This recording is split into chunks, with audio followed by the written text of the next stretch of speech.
দেখতে দেখতে 20 বছর হয়ে গেল। আমাদের জীবন থেকে শেখ হাসিনা 20টা বছর কেড়ে নিয়েছে। আমি বলছিলাম, যখন আমরা বন্দী হয়েছিলাম, আমাদের চেয়ারম্যান বন্দী হয়েছিল, তখন আমরা সবাই তরুণ ছিলাম। এই 20 বছরের ব্যবধানে আমরা এখন বৃদ্ধে রূপান্তরিত হয়েছি। কিন্তু একটা জিনিস মনে করে খুশি লাগে যে আল্লাহ তাআলা কোরআন শরীফে তিনি বারে বারে বলেছেন যে ঈমান শক্ত রাখো। আমি কষ্ট দেই, কষ্টের পরে আমি পুরস্কার দেই।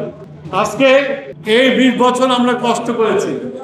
আমি রুমনকে বলছিলাম, যেদিন থেকে আমরা কারাবরণ দিবস পালন করি, প্রত্যেকটি কারাবরণ দিবসে আমি উপস্থিত থেকেছি।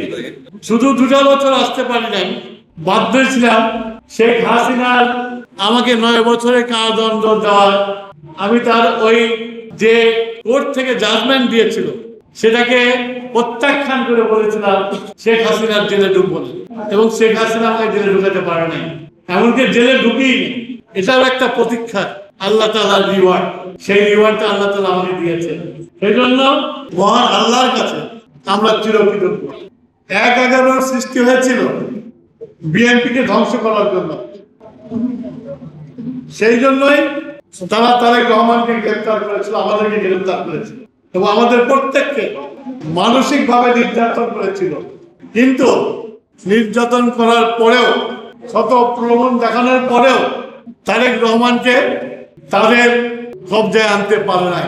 তেমনি তার কর্মী হিসাবে আমাদেরকে তারা ক্রয় করতে পারে নাই।